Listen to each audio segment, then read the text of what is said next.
It's Throwback Thursday here on Main Street Sports Today, presented by the Tennessee Orthopedic Alliance of Columbia. I'm Maurice Patton coming to you from Main Street Murray headquarters here in Columbia. That's Wade Neely coming to you from his home, and we will be here for the next couple of hours discussing local, regional, and national sports topics on a rainy Thursday afternoon. Looking forward to doing so. Wade, how's it going? Things are good, Mo. Good to be with you. Good to be with everybody. What about now? You're good. Okay, you hit me with the pause there. I thought I was missing something, but yeah, it's good to be with you. It's good to be with everybody, man. It's yucky outside. You know, I'm looking out the window and it's raining, but we're nice and cozy inside, and things are good on a Thursday or a Throwback Thursday, excuse me, here on Main Street Sports Today.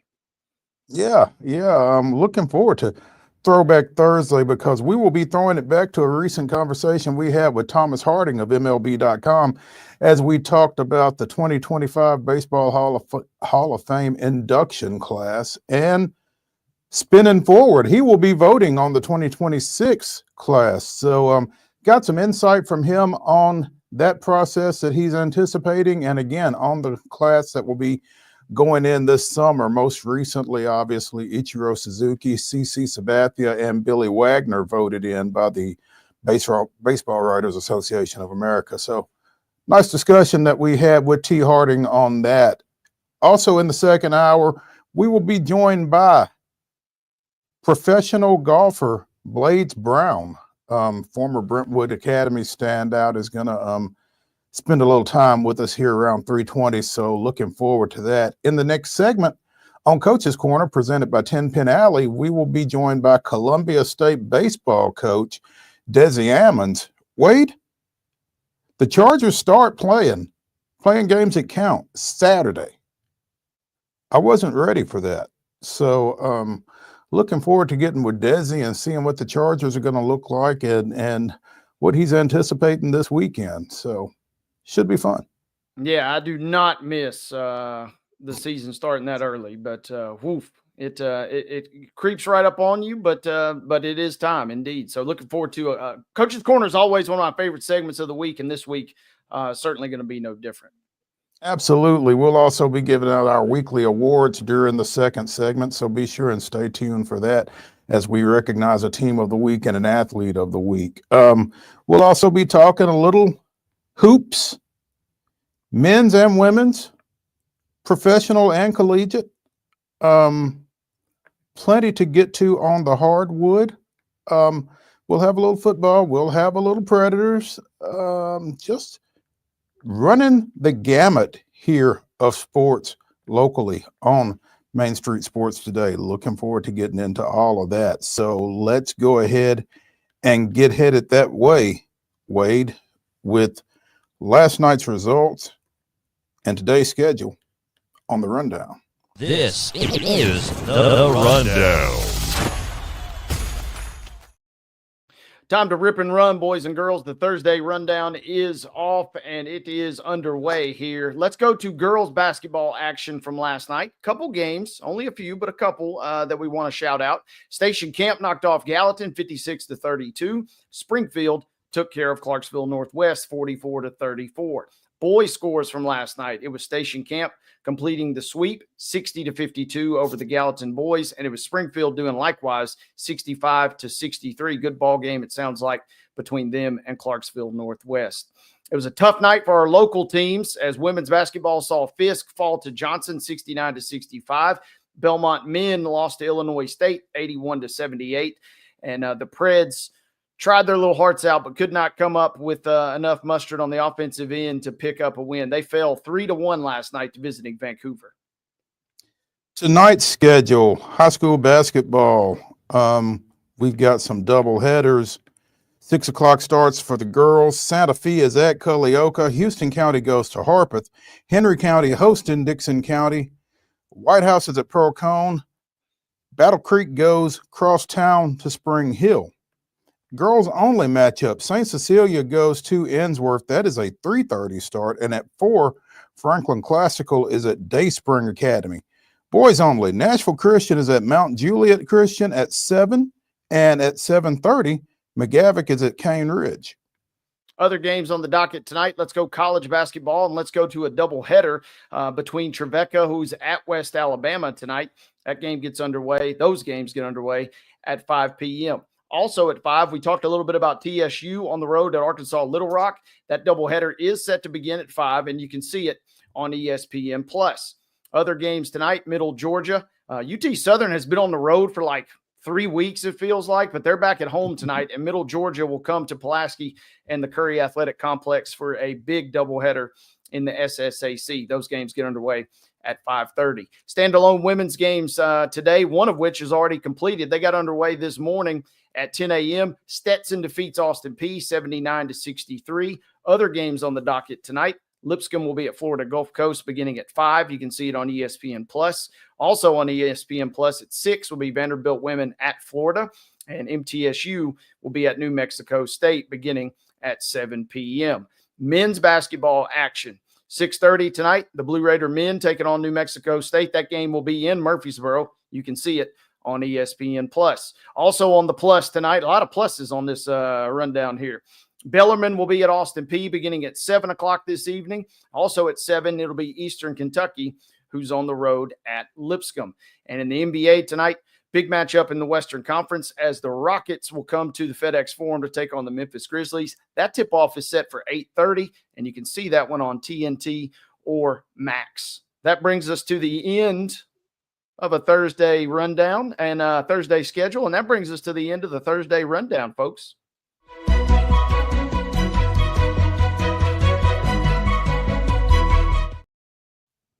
Top story brought to you as always by Piggly Wiggly in Neely's Mill in Columbia. Be sure and check out their delicious daily deli lunch options available from 11 a.m. until 6 p.m. Also, their hand-cut meats and everything is cost plus 10% at the cash register. Piggly Wiggly, Neely's Mill in Columbia, bringing you our top story. And obviously, we're not telling you a whole lot you don't know. I'm sure everybody is aware of the tragic, deadly plane crash that took place last night in the DC area with a American Airlines flight from Wichita colliding with a military helicopter.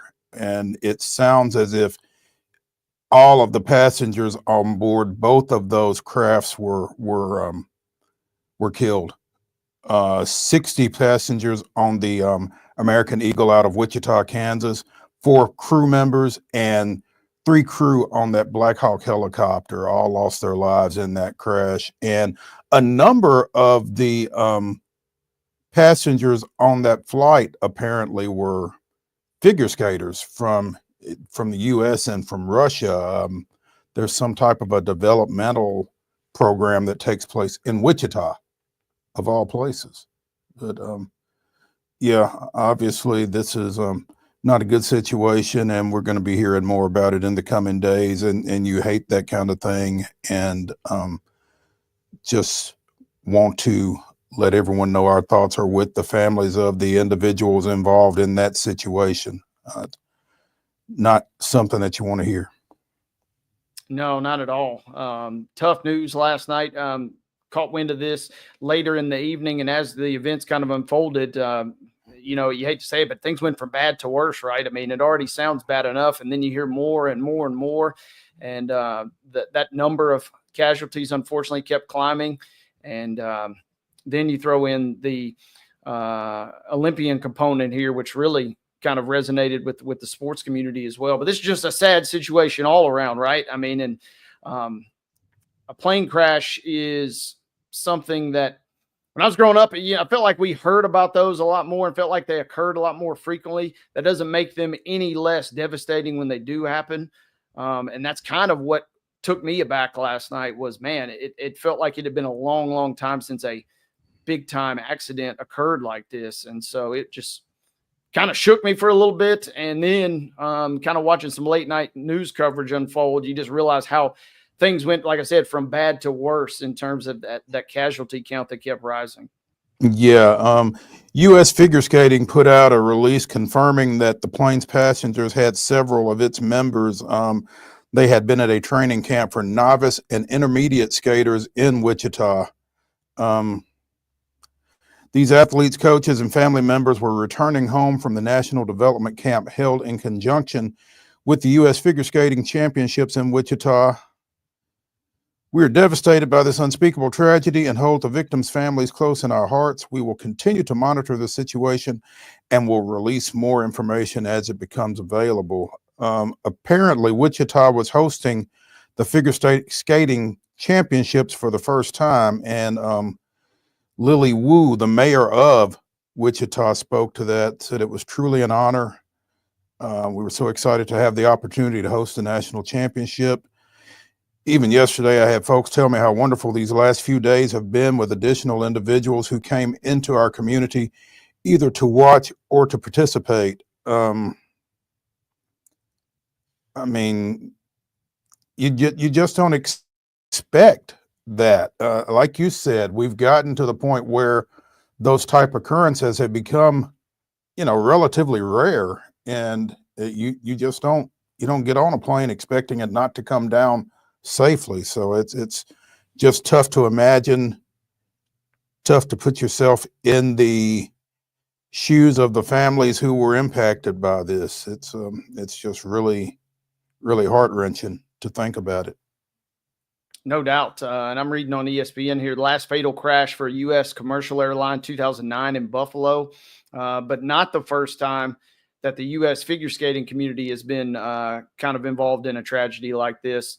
Got to go back to February of 61, but there was an 18-member U.S. skating team that all died on the way to the World Championships in Prague. So, unfortunately, this situation has not just occurred for everybody, but has occurred for that community, as tight-knit as it is, right? I mean, not necessarily a niche sport, but, man, it's pretty doggone tight, and it seems like one of those communities where everybody is involved, and even though you're competing against one another, it's so small that you kind of have to have respect for everybody, and that kind of makes it even sadder in a way. It's already sad as is, but it makes it even sadder in a way, knowing how close everybody was in this community that has been deeply impacted, in addition, obviously, to all the other civilians that were lost in this tragedy. Yeah, and again, in addition, there's kind of an international component to this, because you had some Russian-born figure skaters who were involved in this tragedy as well. Couple of former world champions who were coaching with the Skating Club of Boston, and again, other international club members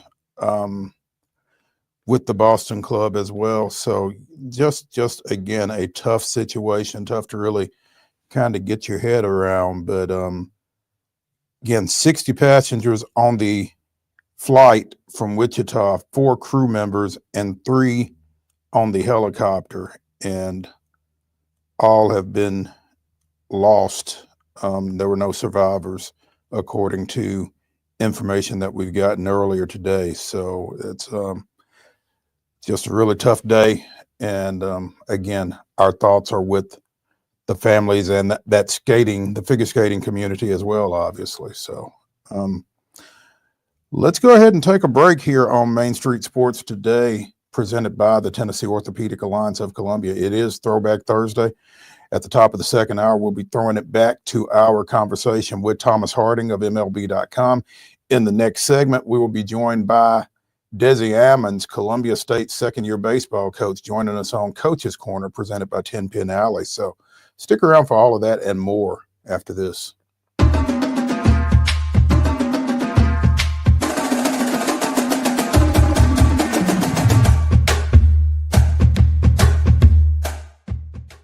Whether you're an athlete or a weekend warrior, when it comes to your performance, don't settle for anything less than excellence.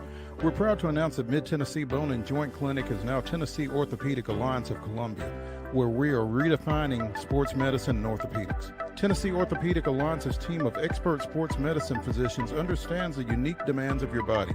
TOA Columbia specializes in personalized orthopedic care, offering state-of-the-art treatments for everything from sports injuries to joint replacements. Learn more at toacolumbia.com.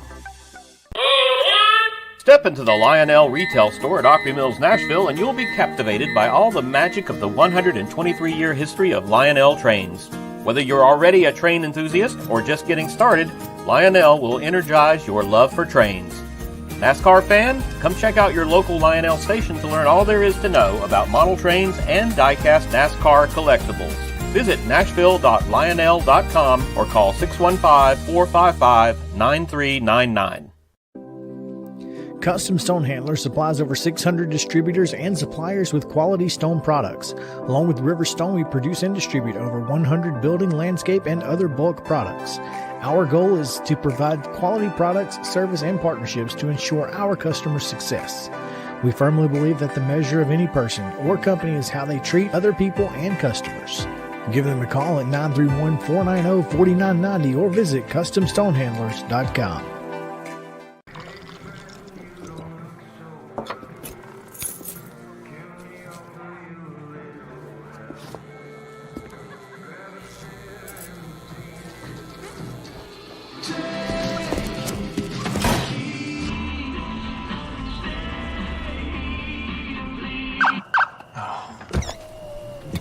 You're seeing the signs too, right? What signs?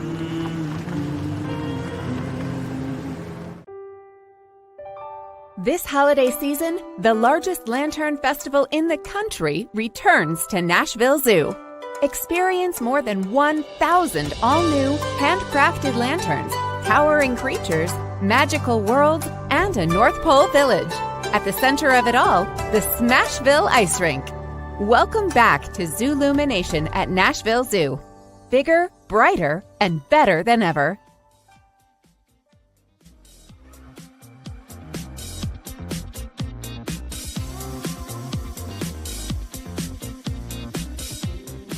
Throwback Thursday continues here on Main Street Sports Today, presented by the Tennessee Orthopedic Alliance of Columbia. That's Wade Neely. I'm Maurice Patton, and we are pleased to be joined by DESI AMMONS, who is pictured on our title card wearing a tie, and I'm wondering who he borrowed that from. But DESI, baseball coach at Columbia State, joining us now on Coach's Corner, presented by 10 Pin Alley, Eat, Play, Party. DESI, appreciate you spending some time with us. Can you hear us? Des? He's working on it. Yeah, he's working on it. I can see the wheels turning. There. Mm-hmm. Mm-hmm.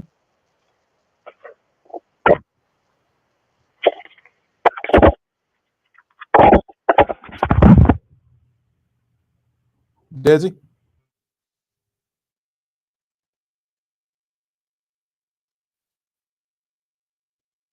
Coach.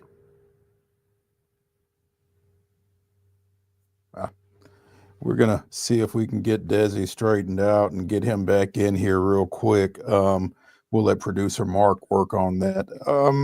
Let's go ahead, though, and jump to our Mark, are we good with DESI, do you think, or should we go ahead with awards and come back to him?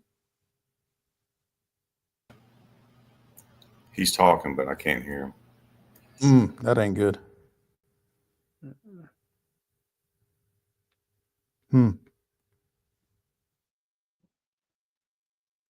We're so close.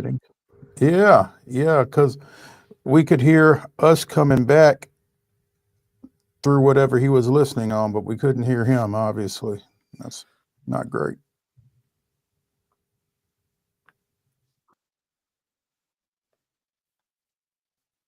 Thoughts, suggestions, anybody? Yeah, well, I say we can knock out the awards. Yeah, knock out the awards. We'll get Coach in. We can give him the full props there. Okay, sounds good. Let's go to our custom stone handlers in to win life team of the week. Besides the military, there is no greater team building experience than athletics. Custom stone handlers invite you to get in the game. And again, our custom stone handlers in to win life team of the week is the Columbia Academy boys bowling team. They won their second Division II state championship in 3 years last week. They finished up an undefeated season by downing St. Benedict out of Memphis 20-7 in Friday's Division II championships. Advanced to the finals with a 19-8 win over Memphis University School in Friday's semifinals after opening the tournament with a 17-10 win quarterfinal victory over middle region rival Father Ryan. So again, Columbia Academy wins their second Division II boys bowling team championship in 3 seasons, finishes up undefeated at 16-0 and downs St. Benedict 20-7 in the championship. And that was particularly sweet for senior Chandler Butt, who lost to Jackson Roberts from St. Benedict in the individual finals on Wednesday. So Butt getting the last laugh there with his teammates as CA finished up undefeated with that win over St. Benedict. Congratulations to them. Our Tennessee Orthopedic Alliance of Columbia Athlete of the Week this week is Mount Pleasant senior Ryan Benderman, who averaged, well, he played 3 games this past week and scored 30 plus in 2 of those. Had a 33.6 rebound, 7 assist performance in a big win for Mount Pleasant over Battle Creek. He had another 30-point game. In 3 games last week, all victories for the Tigers. Benderman averaged 26.3 points, 6 rebounds, 4 assists, and 3 steals. That's filling up a stat sheet right there. Mm-hmm. So and the Tigers trying to get back to the Class 2A sectionals and maybe take that next step after losing over at Hickman County in those sectionals last year. But they're playing some pretty good ball right now, and Ryan Benderman is right out at the front of that. Big week for him. Our Tennessee Orthopedic Alliance of Columbia Athlete of the Week. Congrats to him. And again, to the Columbia Academy boys bowling team, the Division II state champions. Mark, how are we? Hey, Mark.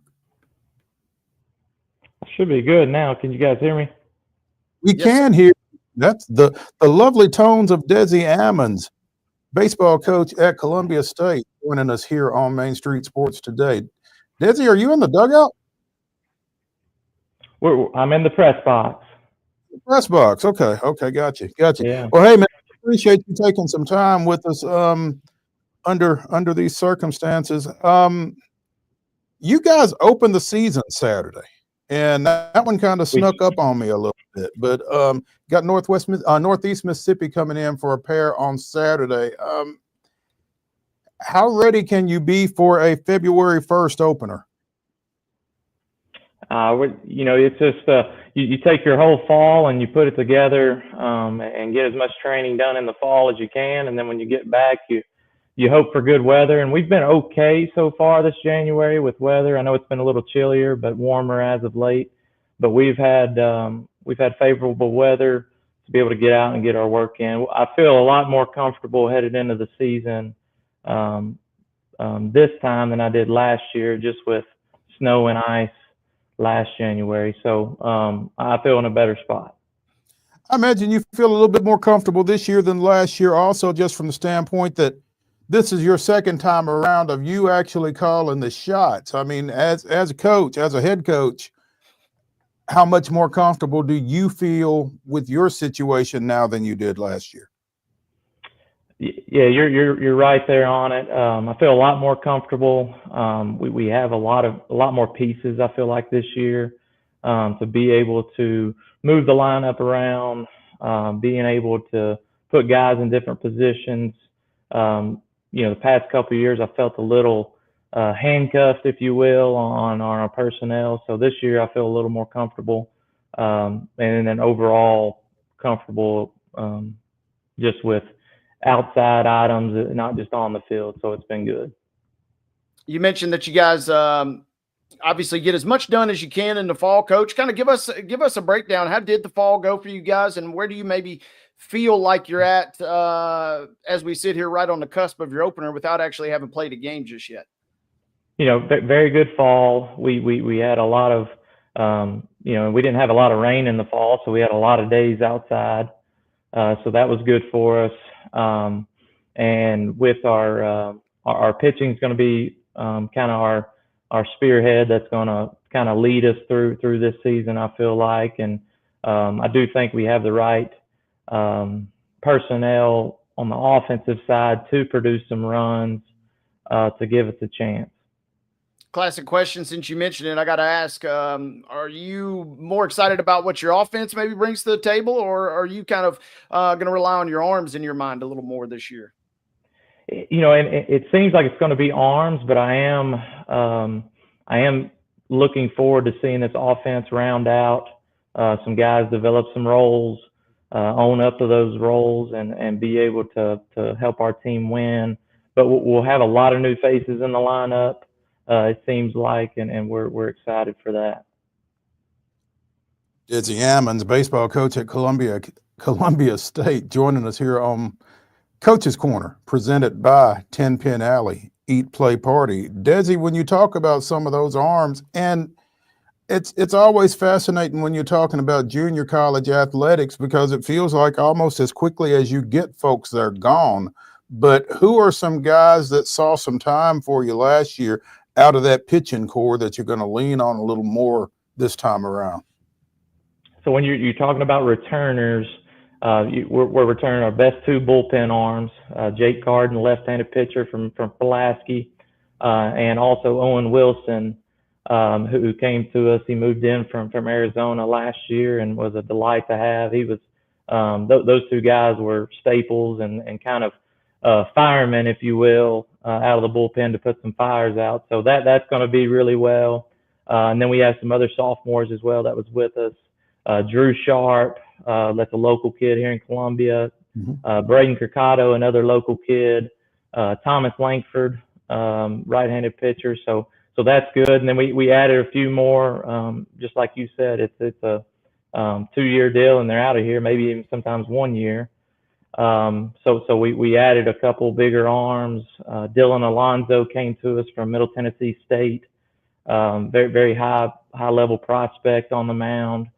And then a few other pieces, Adam Jamison, Braden Gover from West Tennessee out in Covington, left-handed pitcher that looks to be a staple in our rotation.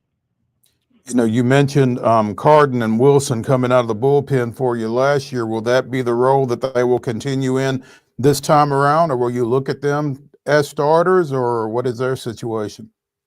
I think as we get going through kind of the, not really preseason, but the early season games, going to give a few more guys like Jake and Owen a start on the mound, just to see how they react to that starting role, because that's just a different role for them. You get more time, and you have to go a little longer, or you'd like for them to go a little longer in the ball game. But as we work through these first couple of weeks and start conference baseball, it'll fluctuate a little bit, but a lot of guys will get some opportunities to start and just kind of, like I said, just see how the roles fill out. Coach, I'm always fascinated to talk with junior college coaches, especially baseball, because obviously the goal is to win games, but there is kind of an underlying goal of you want these guys to have success and benefit your program as they go on to the next level. How do you kind of approach striking that balance, doing what's best for your program, but also doing what's best for each individual in your mind?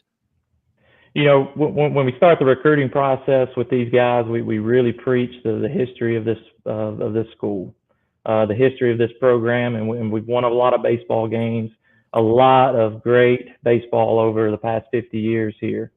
And so you try to preach, hey, let's be another one of those clubs that gets recognized out of those years, and try to make a run at Grand Junction, Colorado, and win our league, which is a tough one. But you just tell them, if you do really well and we do really well as a team, you're probably going to get more looks at the 4-year level.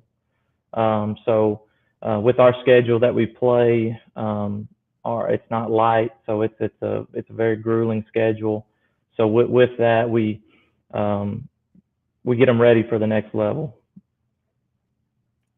DESI AMMONS, Columbia State. I'm always impressed by what you guys do. Just real quick, I'm always impressed by that ability to have success as a team, but also send folks on to do some great things at that next level. It's so fun for me to watch.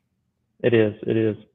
It really is. I mean, we've seen over the last few years, we saw Will Dalton come out of there and go to Florida. We saw another kid go to Ole Miss and play on a College World Series championship team. I mean, it's pretty amazing to see these guys right here in this town, and then look up a year or 2 years later and see them on big stages on national TV and that kind of thing. So I'm gonna tell you, if you are a baseball fan, it would behoove you. Now, you may not want to go out there Saturday, but at some point it would behoove you to go and see the Chargers. I'm going to tell you, because they've got some talent, and you're going to see and hear those names later on in bigger stages. DESI AMMONS, the second-year coach over at Columbia State, joining us here on Coach's Corner.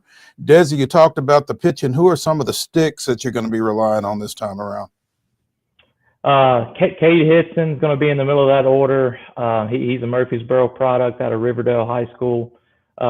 He's a left-handed bat that's got some pop that should help us there in the middle of the order. Hudson Miles will be near the top of the lineup. Mike McClellan, also a returner. Brady Hendricks, who was he was our 9-hole hitter last year, but that guy probably got on at over a 600 clip there for us last year, so looks to have an even bigger role, probably at third base. And then just some other pieces in there. Camden Vaughn will be another left-handed bat that'll help.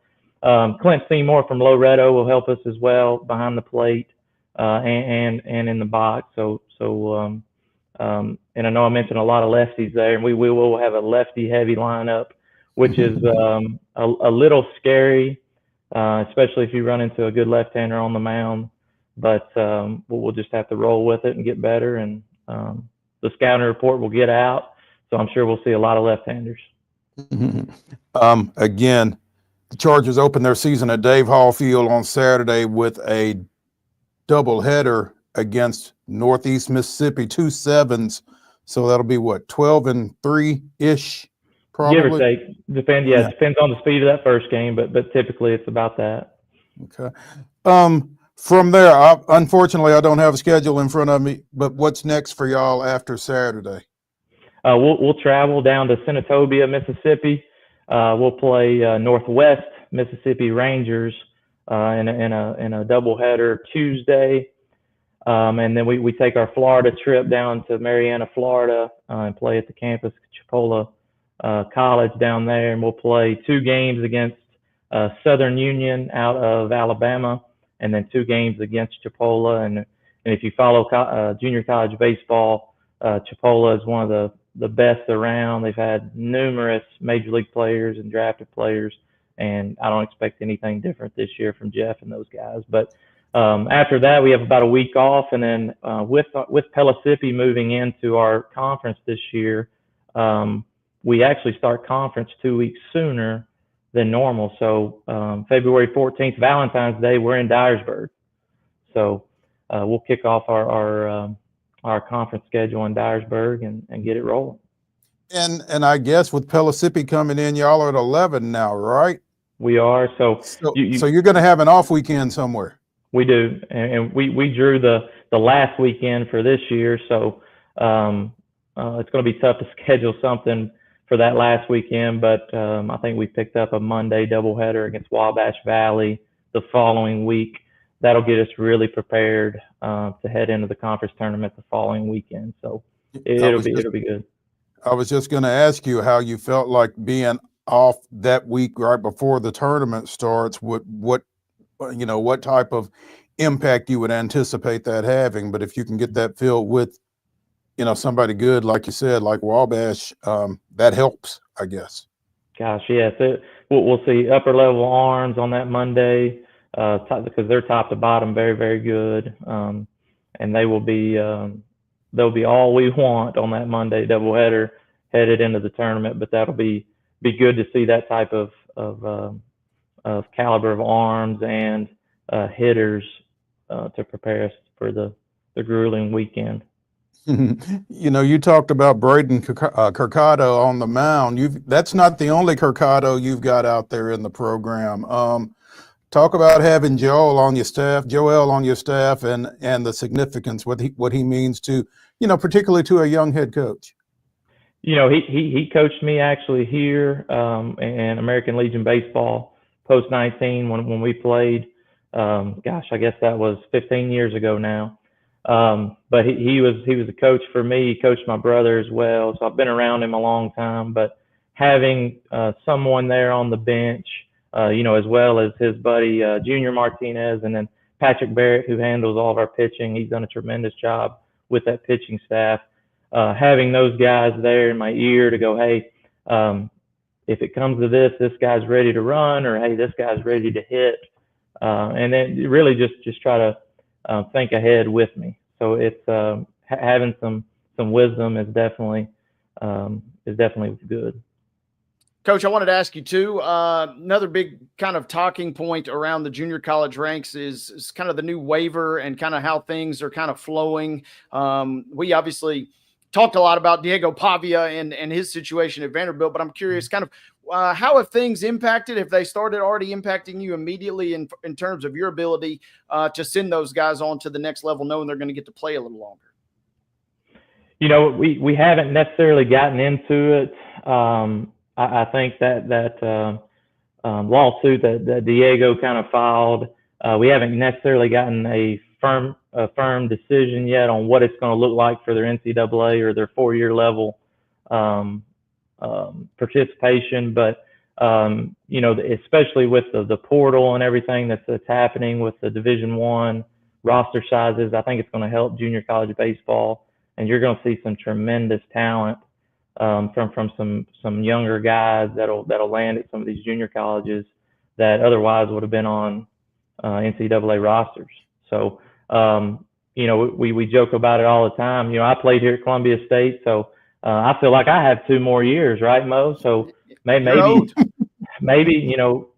we can do something about that. But it's funny that you say that, because I saw something on Twitter 2 or 3 weeks ago. There's a guy up at a junior college up in the Northeast. He's 40 years old and he's playing JUCO baseball. I did see that as well. Mm-hmm. So, stay loose. Good. Player coach. I think my time's passed. That was a swift end to what was hopefully going to be a storybook ending right there, Coach. Yeah, we were looking forward to that one, no doubt. I do want to ask you real quick, Coach. You mentioned Jake Carden. I'm based in Pulaski, and obviously it's been fun watching his career throughout Giles County and now with you guys. What do you envision him? You kind of touched on it for this season, but as he heads to UAH, kind of where do you see him? Because he seems like a real go-getter and a kid that could potentially make a team an even better team.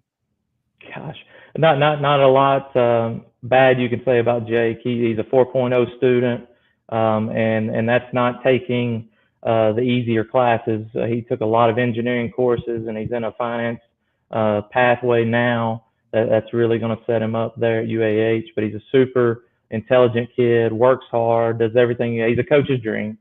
So when you do put him out there on the mound, you feel comfortable, and he makes other guys around him better, just with his intelligence, but also his ability to be able to pitch, because he's pretty athletic there, so it adds another level to be able to fill the position. So, but his experience, being in the fire last year, is going to help him tremendously this spring. I'm looking forward to seeing what's on tap for him. And also, you obviously got the Lewis County ties. I haven't seen him in a year or two, but what about the kid they have, Bryson McDonald? He's got to be a senior by now. And this kid was an absolute fireballer. What can we expect out of him at the next level in your mind? So he recently committed to us. So he's going to be a Charger next year. We're excited about that. Had a very good junior year last year. I do think he's probably more of a pitcher, maybe than a hitter. But he's been a high level talent ever since his freshman year, battling it out with the Burleson from Loretto now, Grayson. So he's going to be great. He's a good student, another hard worker that's kind of a good for a coach. But we're excited that he chose to join us in the fall. Hard worker and Hohenwald kind of go hand in hand. Yeah, I've not seen him on the diamond, but I have seen him on the gridiron, and he's a competitor there for sure. So I didn't realize he was a multi-sport, multi-talented guy, but You can't get enough of those, can you? No, those, you if you can recruit good quarterbacks and linebackers and point guards and wherever it may be, you try to get those guys that've been in big situations in sports. And I played with one of them here when I was here playing, Austin Rice out of Wayne County, state championship quarterback. And no moment was too big for him, and that's kind of what you look for with those multi-sport guys. Great. DESI AMMONS, second-year Columbia State baseball coach. The Chargers get it started Saturday noon at Dave Hall Field with 2 7-inning ball games against visiting Northeast Mississippi State. Northeast Mississippi Community College. Be sure and get out and see them, if not this weekend, real soon. They put a great brand of baseball on the field, and I'm looking forward to, once it gets warm, getting out there myself. So, DESI, we appreciate you taking some time with us here on Coach's Corner, presented by 10 Pin Alley, and good luck this weekend. Mo, thank you guys so much for your support and having me on, and wish you guys luck, and you guys have a great day. Thanks, you too. Thank you, Coach. All right, see you. Hey, let's take a break here on Main Street Sports Today, presented by the Tennessee Orthopedic Alliance of Columbia. It is Throwback Thursday. At the top of the hour, we will throw it back to a recent conversation with Thomas Harding of MLB.com. Next up, though, we've got a little hoops to talk about, so let's get to that after this.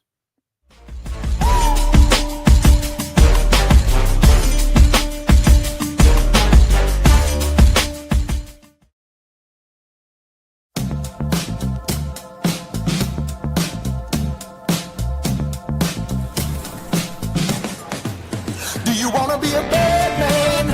Yes, you do. Do you want to taste sweet salvation underneath the summer moon? Do you need another hand now? Yes, you do. Go see Miss Josie down on Columbus Avenue. All right, Columbus Avenue. At Delta Dental of Tennessee, we know our success begins and ends with providing superior quality service, and that includes serving those who need it most. This year, we're celebrating 25 years of giving back to the community we call home. Delta Dental, along with our Smile 180 Foundation, supports Tennessee's dental colleges and oral health education, children's hospitals, free and reduced cost dental clinics, and other like-minded charities. Here's to the next 25 plus years of ensuring healthy smiles.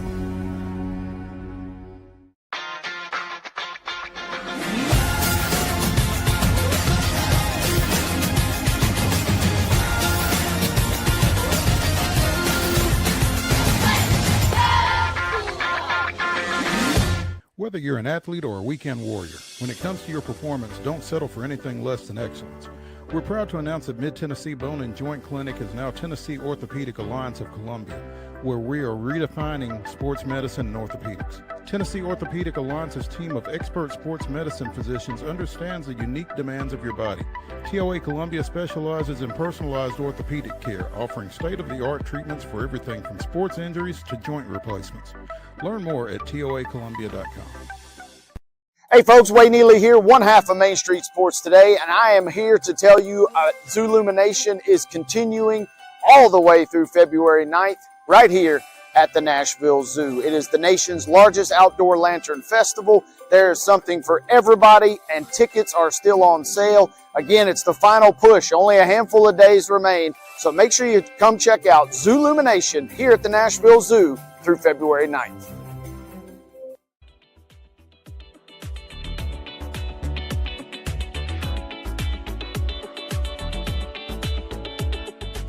Throwback Thursday continues here on Main Street Sports Today, presented by the Tennessee Orthopedic Alliance of Columbia. That's Wade Neely. I'm Maurice Patton. At the top of the hour, we will revisit a conversation that we had with Thomas Harding of MLB.com about the 2025 Baseball Hall of Fame induction class.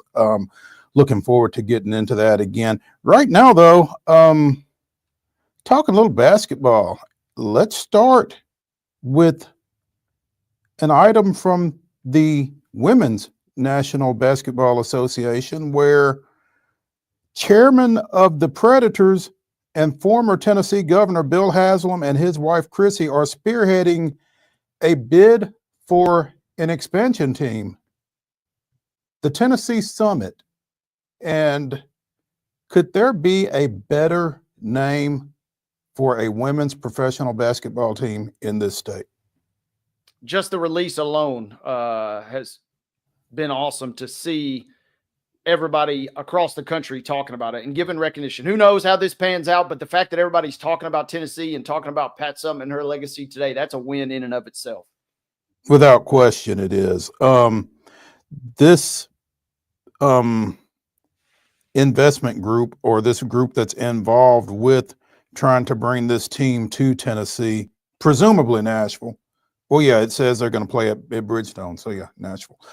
In addition to the Haslams, Candace Parker is involved with this. Peyton Manning is involved with this. Faith Hill and Tim McGraw are involved. So they've obviously got some pretty heavy hitters involved in trying to get the 16th team in the current iteration of the WNBA. They have already established the Golden State Valkyries that will play this upcoming season as the 13th team in the league. Toronto and Portland have been announced as locations for the 2026 season, and they are intending to grant one more team, bringing the league to 16. Apparently, Patrick Mahomes is involved with a Kansas City bid. Jason Tatum of the Celtics is trying to bring a team to his native St. Louis. Houston is trying to get back into the league. Obviously, you had the Houston Comets in the initial WNBA, and they were ultra successful with Van Chancellor as their coach. Apparently, the Detroit Pistons and the Milwaukee Bucks are also trying to bring teams, as is Philadelphia. So the competition's going to be pretty stiff for the Summit, but you've got to figure that with the history of women's basketball in this state, Nashville's got to have a legitimate shot at this, I would think. And I hope I'm not just speaking out of location bias. I think that that's pretty nationally recognized what this state has meant to women's basketball over the long period of time.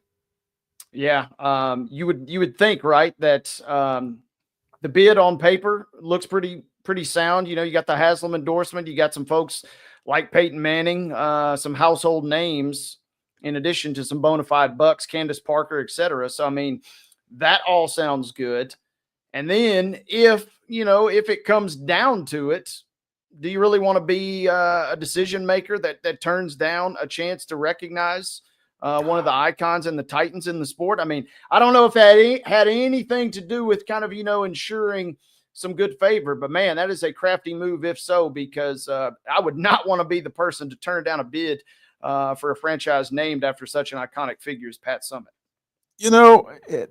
And I don't know if that was their thought process when they did that, but, attaching her name to this just feels natural. I mean, when you think of women's basketball in this state, who would you think of before her?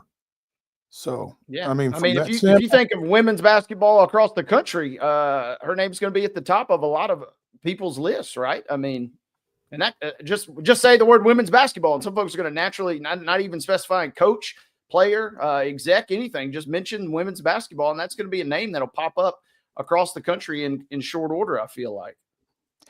As part of the bid submission, the ownership group is committing to planning, constructing, and developing a world-class practice facility for the Summit. The facility would also be used as the centerpiece for the franchise's community relations efforts, and it would serve as a hub for youth basketball in the greater Nashville area. That location is still to be determined, according to the release put out by the Summit earlier today. But if you recall the conversation that we had a few weeks ago with Rhonda Brown, speaking of, we've got Blades in the next hour, but the conversation we had with former WNBA player Rhonda Brown, one of the things that the league is looking for is teams in cities that have not just an arena to play in, but practice facilities and that kind of thing that are dedicated to the team. So the fact that they are already,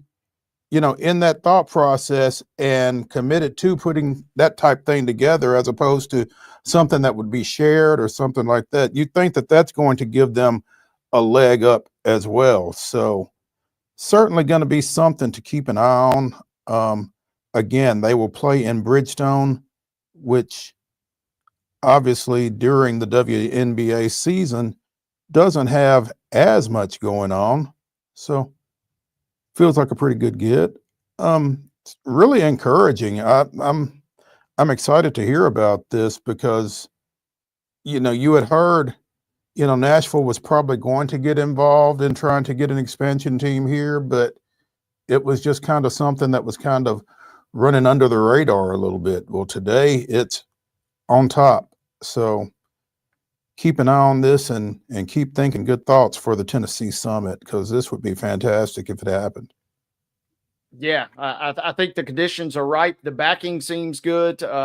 It's not kind of a fly-by-night bid on paper. It doesn't feel like. It feels like it was very carefully laid out.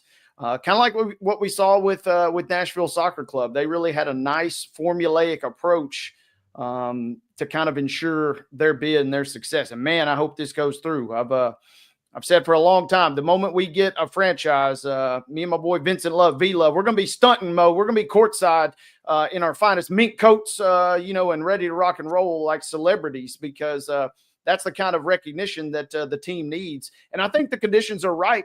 We've seen Nashville women's soccer also making a real strong push to get involved too. So it seems like, for all that chatter that we kept hearing, about Major League Baseball, maybe we look elsewhere and maybe we have some real nice success with these two potential women's franchises. I will tell you that I do believe it was Vincent's retweet of this that I initially saw this morning. So we said for like 4 years we're going to be courtside, baby, with our minks on, looking like Clyde Frazier as soon as we get a chance. I love it. I love that logo. It's fantastic. Nashville Mayor Freddie O'Connell is on board. Nashville is a great sports city, and the state of Tennessee is no stranger to great women's basketball.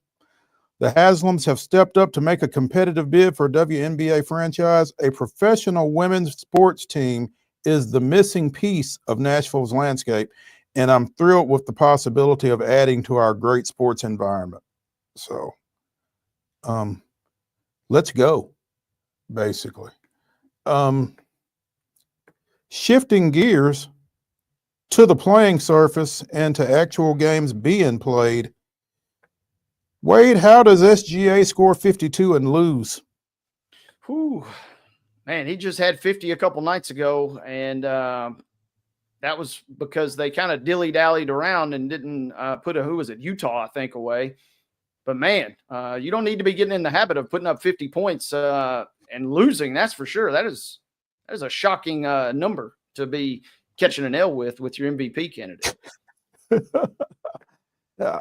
And we were just talking earlier this week about Golden State and how their window may be closing as they are currently constructed. And, maybe they hurt us. I'm not sure. But it was Golden State 116, OKC 109 last night. Oklahoma City was, he made 2 of Oklahoma City's 9 threes, 45% of their twos.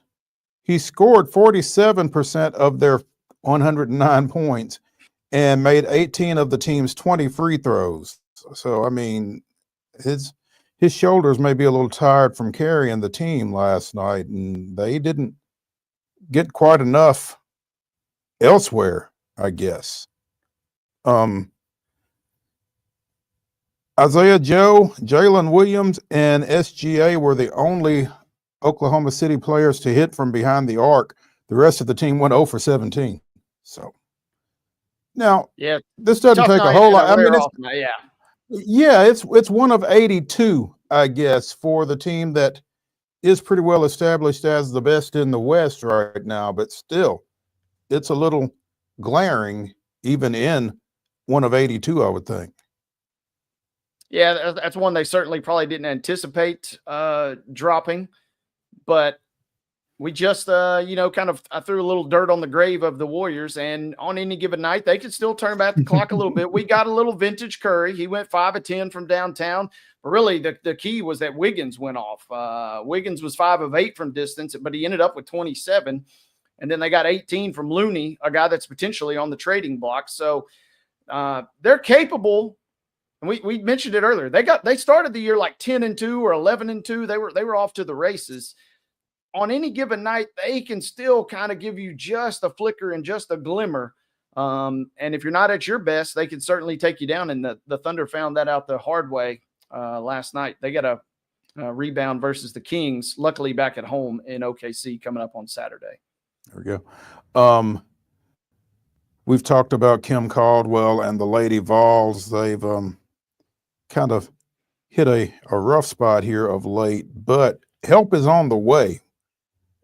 We talked about all 4 of their 2025 recruits were nominated for the McDonald's All-American game. Well, 3 of them actually made the game. Denia Prawl out of IMG Academy has been named to the East team for that game, along with Jada Civil out of Palm Bay, Florida, and Mia Paldo from Morris Catholic High School out of New Jersey. All 3 of them are ranked 16th or better nationally in the recruiting rankings. But it's odd to me.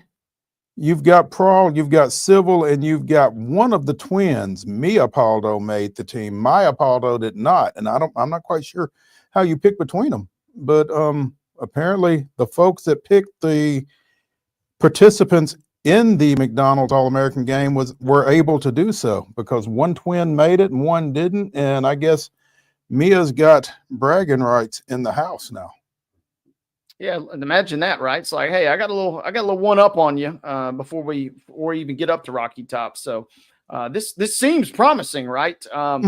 We've talked with various guests about the ability to recruit in state and how impactful it is, but you still got to go out and be able to grab some of your elite talent from across the country. And this kind of, who knows how the careers end up for these 3, but this has at least got to seem a little promising. Like you said, 3 in the top 16?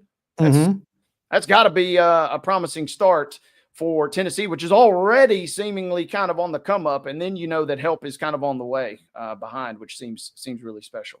Absolutely.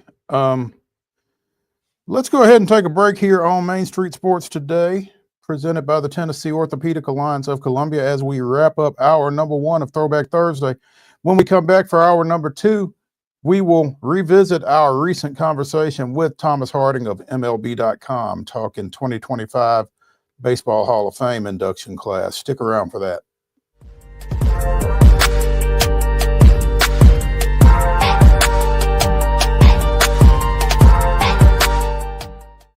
Hi, I'm Dr. Vilay Saisuka, CEO and founder of Premier Foot and Ankle Centers of Tennessee here in Murfreesboro. We offer foot and ankle care from ingrown toenails to diabetic foot wounds. We also fix ankle fractures and things like that. Call us today to schedule an appointment. We look forward to seeing you. Because here at Premier Foot and Ankle, we believe that the journey begins with happy feet. Whether you're an athlete or a weekend warrior, when it comes to your performance, don't settle for anything less than excellence. We're proud to announce that Mid-Tennessee Bone and Joint Clinic is now Tennessee Orthopedic Alliance of Columbia, where we are redefining sports medicine and orthopedics. Tennessee Orthopedic Alliance's team of expert sports medicine physicians understands the unique demands of your body. TOA Columbia specializes in personalized orthopedic care, offering state-of-the-art treatments for everything from sports injuries to joint replacements. Learn more at toacolumbia.com. Jones & Lang Sporting Goods here in Columbia has been outfitting teams, officials, and anybody else from T-ball to college for 50 plus years. Be sure and check them out at 931-388-8060 or online at jonesandlang.com. Jones & Lang Sporting Goods, the look of a winner. Zion Christian Academy, zioneagles.org or 931-388-5731. You can schedule your appointment. Go tour their campus. It is beautiful over there, and you're definitely going to want to see it. Again, it's zioneagles.org. Give them a call, 931-388-5731, and schedule your tour today. Custom Stone Handler supplies over 600 distributors and suppliers with quality stone products. Along with River Stone, we produce and distribute over 100 building, landscape, and other bulk products. Our goal is to provide quality products, service, and partnerships to ensure our customers' success. We firmly believe that the measure of any person or company is how they treat other people and customers. Give them a call at 931-490-4990 or visit CustomStonehandlers.com. Piggly Wiggly, located in Neely's Mill Shopping Center, is Columbia's locally owned and operated Cost Plus 10 grocery store dedicated to serving the community with low prices and smiling faces. Piggly Wiggly offers fresh, hand-cut meats daily as well as daily hot plate lunches from their deli counter. You're certain to see smiling faces and a helping hand when you're here at Piggly Wiggly. Come by and check out our fresh produce, high-quality meats, and more. Down home, down the street, we'll see you at the Pig.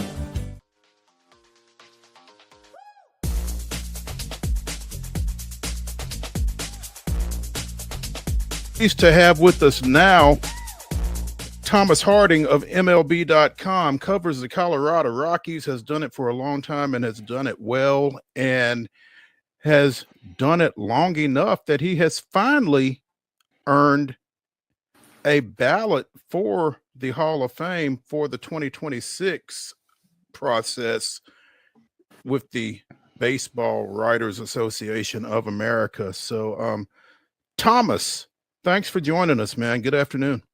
Hey, thanks for having me. Yeah, that vote eligibility is, I guess, long in coming and should have happened many, many years ago. But the baseball writers didn't allow in MLB.com for a long time, and then you had to work 10 years to get 10 consecutive years to get the vote. So I guess I'm on my 24th year of that 10-year wait period. So there you go. Well, better late than never, I guess. So what was it? Did they not like y'all because you were internet or because you were employed by MLB, or what was that? It was a combination of both, and at times it seemed like the standards changed. There were some carefully written rules to keep us out until we were in there. So I guess we're all one big happy family now. 10 consecutive years with the same publication on the same beat. What exactly is that? Their rule is 10 consecutive years in their organization. So you're covering Major League Baseball and you've been deemed a member of their organization. Okay. All right. Well, congratulations. You got 2.5 times their requirements. So well worth it, I guess. When the announcement was made Tuesday of Ichiro, CC, and Billy Wagner, what was your reaction to that? Was that about the way you expected it to go down? Was there anybody that didn't get in that you expected, or what was your reaction? Well, it was exactly the way it went down. I was very happy for Billy Wagner, who actually grew up not far from where I grew up. And one of his high school coach, one of the very influential people, was a guy I knew very well. His family and my family all knew each other, so it was a really good time to see. Ichiro, I was hoping it would be unanimous, but someone decided that it wouldn't be. Ichiro is one of the best baseball players I've ever seen, maybe the best at putting the ball in play and putting the ball in play hard that I've seen as far as line drives and things like that. He could adjust his swing to anything. And CC Sabathia, I think that in this modern era of starting pitching where it's fewer innings, fewer wins, and you're really trying to kind of figure it out, he was one of the last of the old school, so I'm happy to see him get in. Yeah, felt like three worthy candidates. To your point, Mo and I discussed it yesterday on the show, Thomas. Ichiro, whoever's got that secret omission It almost feels like they're keeping some. I don't know if they're going to release that on a rainy day or if they're doing that for some notoriety. But man, it feels like we got shortchanged a little bit with Ichiro not going in unanimously. Well, I think there is also this thought among some baseball writers, and it's a very old thought, that nobody deserves to be unanimous. Hank Aaron wasn't unanimous. I mean, come on. You know, sometimes people, I think, use their vote, and you can use the vote any way you want. So this is just my opinion. It's almost like a Revenge of the Nerds thing, like, I've got power now, so I'm going to use it. Yeah.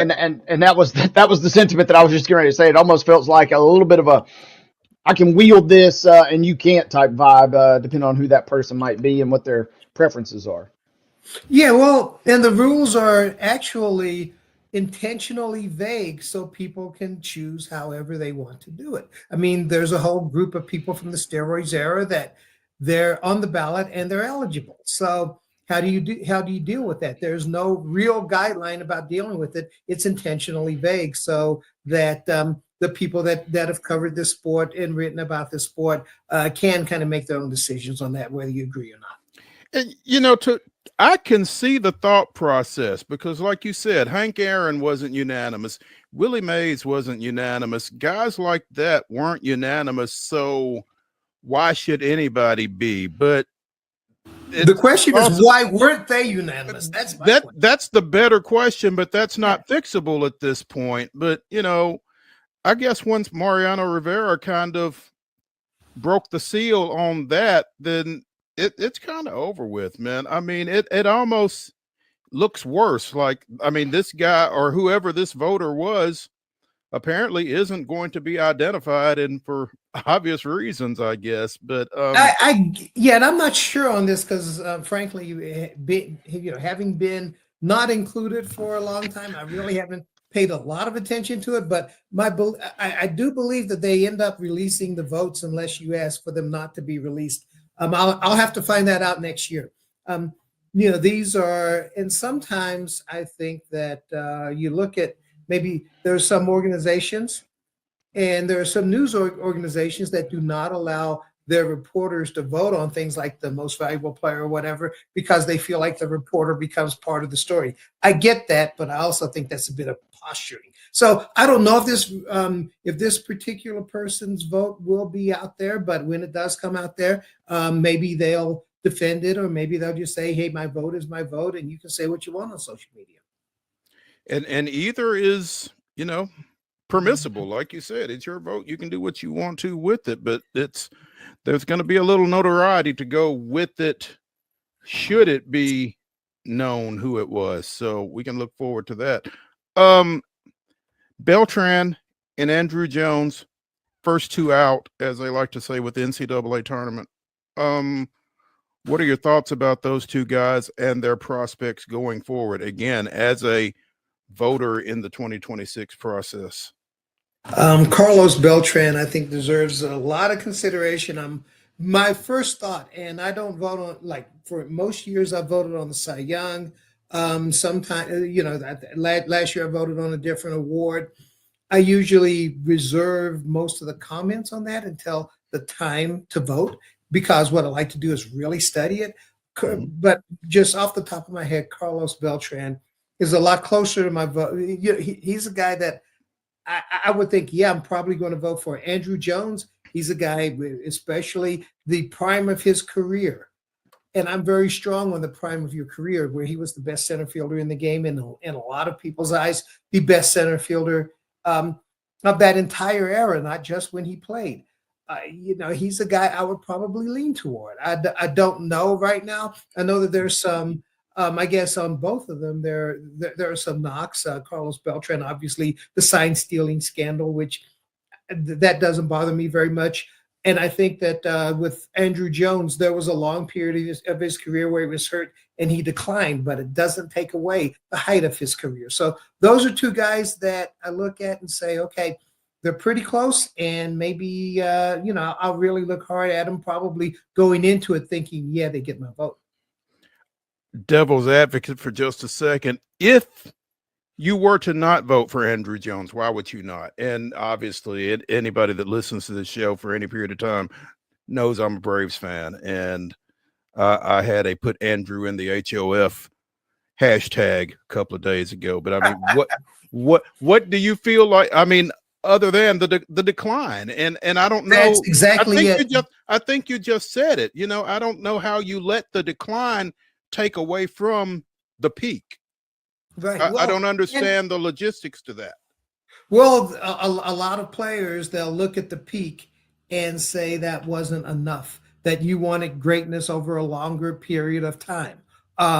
So that's where that comes in. Now, with Andrew Jones, you know, he stayed around, he played through some injuries in his career. And let's face it, guys get a lot of money. I don't know that you punish them for staying around, for teams wanting them to be a part of them at the end of their careers. But the Andrew Jones, that seems to be the biggest knock on him. However, he is inched toward it. So a lot of people believe that, especially based on his dominance in center field and also in that Atlanta lineup for a long period of time, that maybe he is a Hall of Famer. So I'm looking at, you look at the vote totals, and it seems that a lot of people think he is one. Are you concerned with time running out on him? Next year will be his next to last year on the ballot, and he's at 66.2% this time around. What I find is that guys who are close to the end, and I dealt with that with Todd Helton and with Larry Walker, that there is a bump toward them. Also, guys like that, they usually get a very big push from their teams and from the sabermetric community. So what happens is the voters really get to spend more time looking at their numbers. Did they get to be a better player? No, they didn't get to be a better player because they've been retired for, 15 years now. But I think that especially when you get to the end and there's a lot of attention, then maybe you have the opportunity as a voter to look at it again. And maybe those who are pulling for you, often it's your team. It's your team's media relations group. It's members of the sabermetric community that keep looking and looking and looking at these stats over and over and over again. Probably not the most fun guys at parties, but guys who can really help you assess a guy's career. I think that those things work in your favor toward the end of your time on the ballot. Thomas, you mentioned the steroids era earlier. Can't go too far in that discussion without mentioning A-Rod. And Alex Rodriguez gets 37.1% of the vote. There's a New York Post article that said he's stuck in Hall of Fame purgatory with no chance of getting out. To me, that sounds like he's stuck in Hall of Fame hell, but I get the sentiment there. So I'm curious, is there a path with still 6 years of eligibility for A-Rod to maybe make a case down the road in your mind? Well, if you look at the group of voters, there are some that are voting for him, some that aren't. Now, when they put in that whole group of folks from MLB.com who have been around for at least, 10 years now? At least. Yeah, exactly, at least. For many of us, it's at least. Then, does this group of voters come in with a different attitude toward the steroids era? That I think that would be the big question for someone like an A-Rod. Does he get an immediate bump and then continue to work toward being voted into the Hall of Fame? I don't know, because I haven't talked to everybody about it.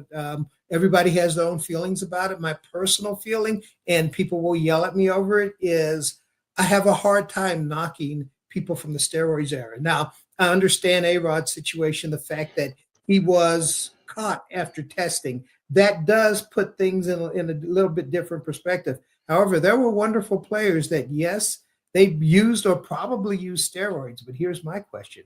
When you look at them, say a guy hit a whole lot of home runs and he had a steroid cloud, which is, let's just hypothetically say Barry Bonds, okay? At that time, especially if you look at the Mitchell report, it was widespread throughout the game. Here's my question.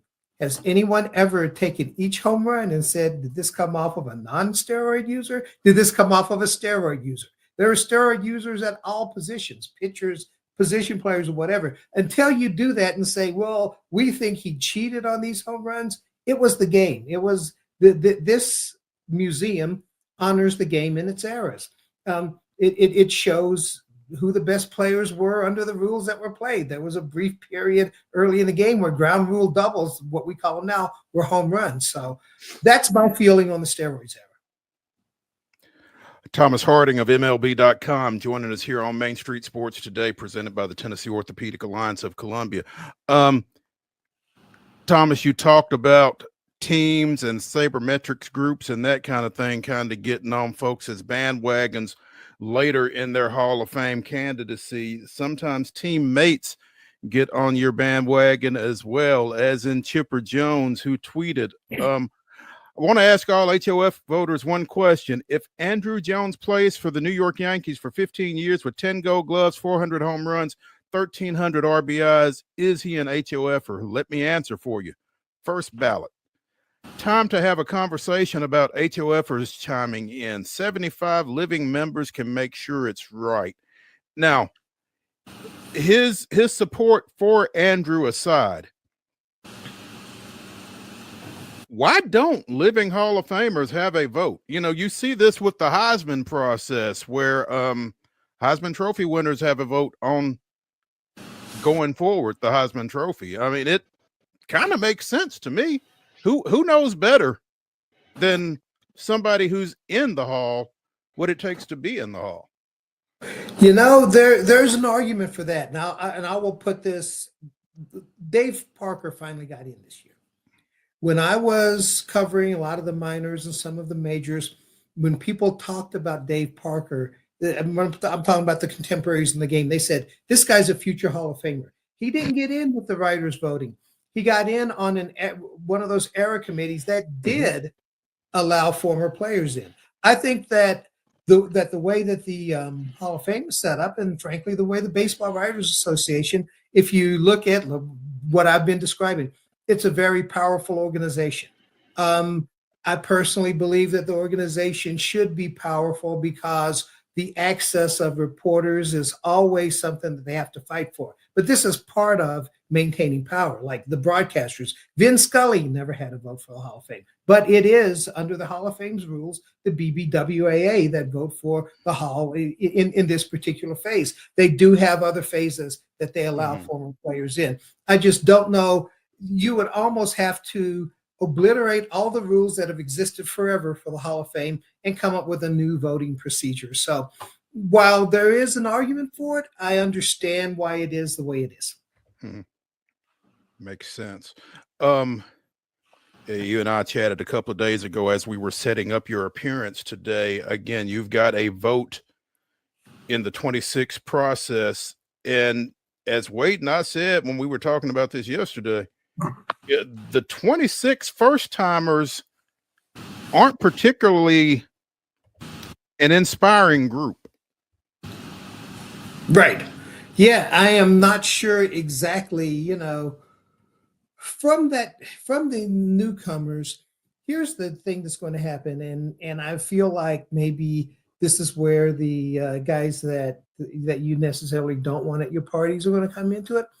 Starting pitching, it is very hard to rank, to figure out exactly how to rank these guys against history because starting pitching has changed so much. There are so many fewer innings. There are teams, and this has taken a couple of decades to de-emphasize the win as a very important thing for a starting pitcher. So my question will be, when we look at the Cole Hamels and Mark Burleys and Madison Bumgarners, how are we going to compare them against past eras? Or do we compare them against past eras? Do we look at the best players in the current era? So that will be, when you look at maybe not the most exciting group of people coming onto the ballot next year, I think that'll be the question that will be asked repeatedly. I know I was at actually a wedding this weekend, and there was a broadcaster, and she was discussing how low the percentage of starting pitchers that are in the Hall of Fame, and it's going to get lower. Is that really is that really a good representation of the game when we have an era where almost no starting pitchers have the numbers that compare to the past? Thomas, speaking of starting pitchers, another guy on this list, yeah, he's known for his career and, all the World Series championships with the Yankees. But how about Astros legend Andy Pettitte?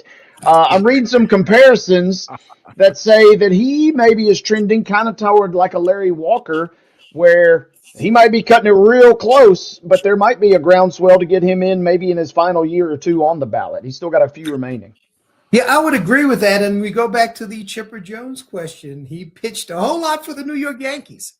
And there are a whole lot of voters who covered the New York Yankees. And there are voters. I mean, I remember years ago where one voter actually said publicly that he withheld Roberto Alomar's Hall of Fame vote because he didn't play well when he played for the New York Mets for a year or two. It's ridiculous, absolutely ridiculous. But the New York bump will help him. I think that when I go back and I look at that era, and I remember watching World Series and some of the things that he did, to me, he trends toward the Hall of Fame now. Now, when the guys that, okay, let's invite him to the party, but they're in the, just like they're in the corner talking about Hall of Fame percentages here. I do wonder when this is examined and re-examined, could Andy Pettitte be kind of a test case for people, at least of his era, if not this era, to see what's a Hall of Famer? What's the definition of a starting pitcher who's a Hall of Famer? That was a guy that I hadn't thought about, and I didn't realize time has slipped away. But it's good to know that he potentially has a few more. But I was fascinated, and that's what made me think of it when you mentioned the starting pitching, because it is an interesting breakdown going forward as we kind of continue to move further toward the present with these guys. Thomas, when you mentioned the Yankee impact, it reminded me of the legendary Beano Cook, who once said so famously, you have to play for Notre Dame or play well against Notre Dame to have a shot at winning the Heisman. And it feels, when you said that, it kind of lined up for me. That suddenly makes a lot of sense in this situation as well. Thomas Harding of MLB.com covers the Rockies for 24 years. Time flies when you're having fun, right? That's right. It's fun. I'm still young, I think. Well, maybe I'll have to check my shoulder, my ankle, whatever, but I'm still young. So yes. There we go. Man, we appreciate you taking some time with us. Look forward to getting you on again soon. Hey, thanks for having me. Oh, and hey, good luck with your budding uniform design career. I'm having a fun time with that. I've got 2 in the hopper now that are being approved at different stages. So still working. Hey, anybody in the mid-state of Tennessee, let me know. I'll help you design your uniform or your football or baseball helmet. So yeah, enjoy. There we go. We know a guy, so hit us up. Thomas, we appreciate it. Thank man. you, Thomas. Thanks. Thank you very much.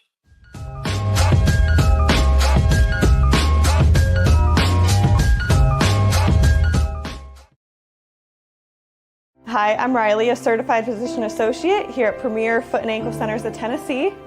We have a couple locations, Murfreesboro, McMinnville, as well as Franklin. We treat people of all ages. We're excited to get you back on your feet and hope we can help you today. Call us today to schedule an appointment. We look forward to seeing you. Because here at Premier Foot and Ankle, we believe that the journey begins with happy feet.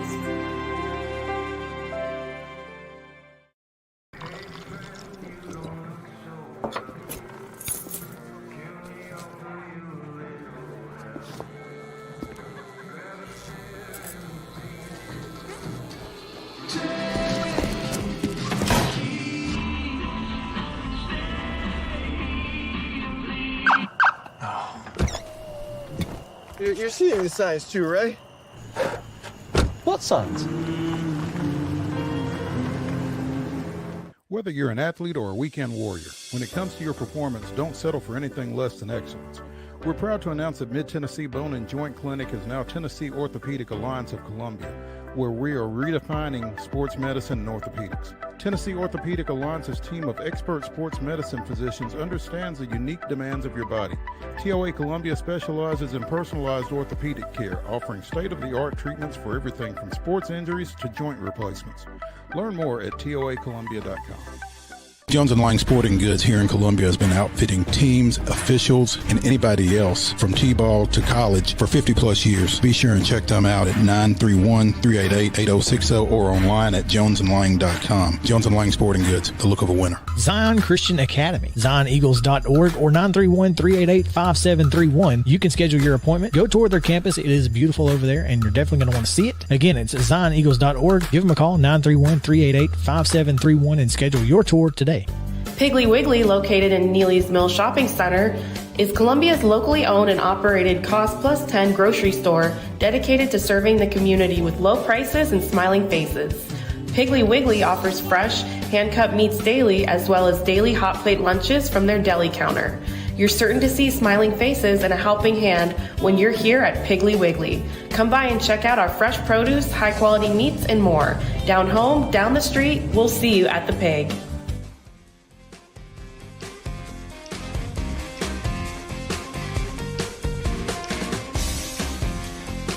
Throwback Thursday continues here on Main Street Sports Today, presented by the Tennessee Orthopedic Alliance of Columbia. I'm Maurice Patton. That's Wade Neely, and we are pleased to now have with us from the Professional Golfers Association Tour, Blades Brown, joining us here on Main Street Sports Today. How are you doing, sir? I'm doing great. How about you guys? We're good, doing brother. well, thanks. Appreciate you taking some time with us. I guess this weather kind of kept you from getting out and swinging them today, huh? I know. I was devastated. I had a tee time lined up and everything. And then I step outside and I was like, oh, never mind. But my mom looked at me and she goes, oh, you know what you can do today instead? Homework. So I've been doing homework for pretty much all day today. Yeah. Mom's gonna mom, right? I know. My mom is going to mom, but it's all right. Yeah.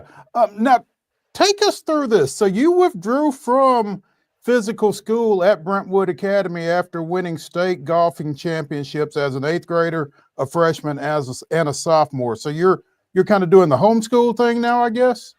Yeah. So yeah, I'm enrolled at Laurel Springs, and it was just so much easier for my schedule. So when I was a sophomore in high school at Brentwood Academy, I missed 45 days of school in one school year. Now, I had an awesome mom, and she kept me accountable for my grades, and I still kept all A's, but it was super hard because my teachers, they wanted me to get a lot of stuff done, and I was basically nocturnal for just a little bit, especially during exam time. But I enrolled at Laurel Springs, and it's been so much more flexible with my schedule. I'm able to do school, then go to the golf course, and yeah, it's been awesome. 45 days out of school. You're living most of high school kids' dream in that regard, Blades. I hope you know that, right? I know. It's unfortunate though, because usually you miss school and you're like, oh yeah, let's go. Whenever I miss school, I'm like, oh, now I got to make up 3 tests, 2 quizzes, and all that. But no, it's been a lot of fun. So what's the transition been like for you, Blades, on the course from playing for fun to being a professional? Well, golf, I love playing golf. It's been a passion of mine ever since I was a little kid. So it still hasn't set in that this is my job now. I still kind of see it as I get to play golf, basketball, pickleball, ping pong all day, every day. And then, so it's been sweet. Yeah. As you are out at these professional events, who have you been awestruck by? Who have you met that it's like, oh my God, it's X?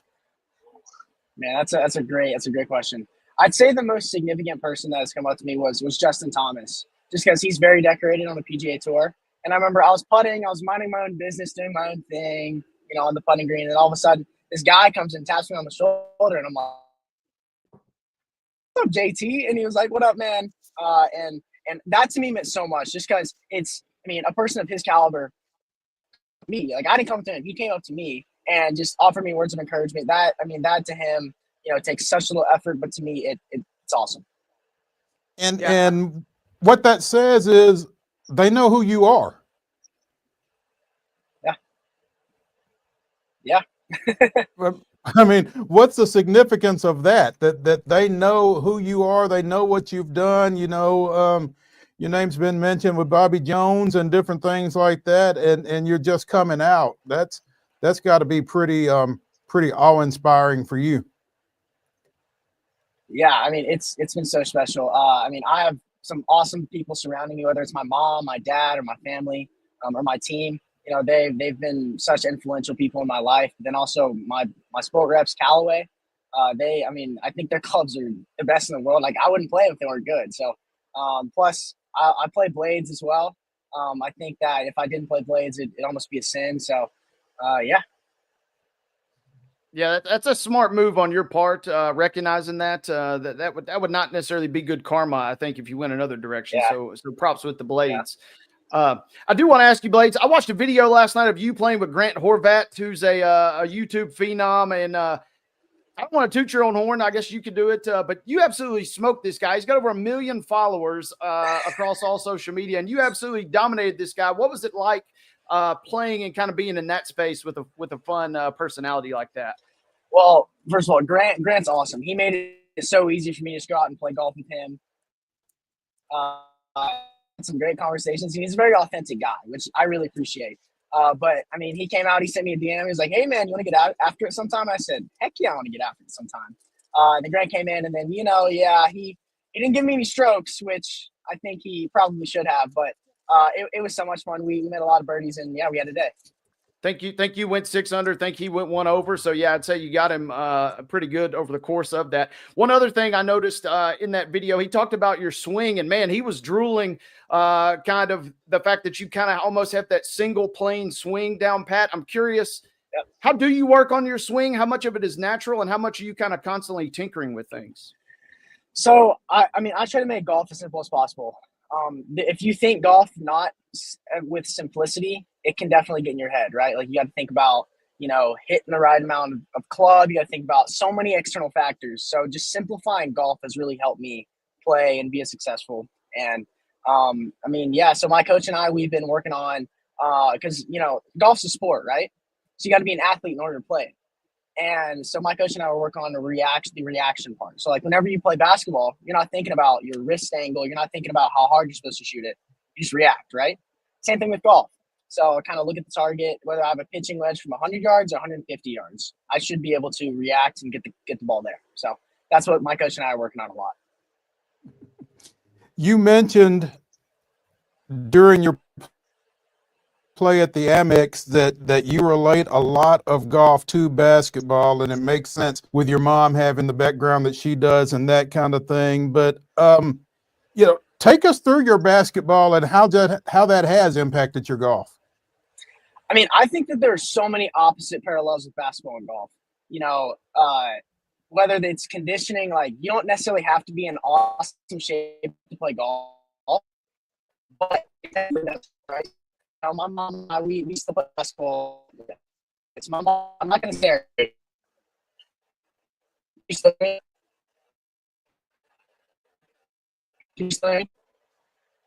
You're kind of going in and out. We got you right now, though. Yeah, go ahead.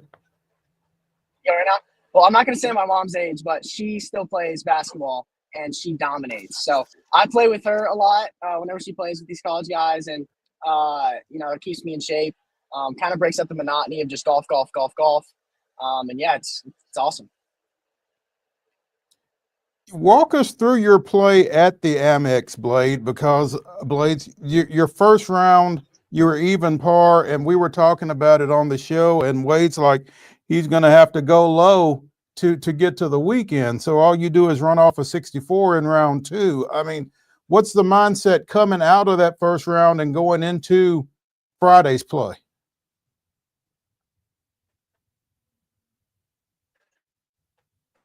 Can y'all hear me still? Yeah, we got you. You got me? Okay, hello? Sweet. Yeah. So your question was just how was the experience like at the Amex? The first day was. So yeah, the first day, I mean, I shot even par at probably the easiest golf course of the 3, and so it was a little disappointing. But I was just kind of getting my feet set. I know that I'm gonna have a lot of professional golf. So, the first one in the books was huge. I just got to get through the day, and for me, that was okay. And then the next day, I was really I was able to let go. And I did have a day. I'd made a lot of putts and hit a lot of great golf shots, but It was so cool to be able to say that I shot 8 under on the PGA Tour at my first event. So it was a lot of fun. Then the last day started off hot. I was 3 under through 5 on the hardest golf course of the 3. And then, a few mental errors coming down the stretch unfortunately cost me the cut, but you win, you learn. And I definitely learned a lot about that week.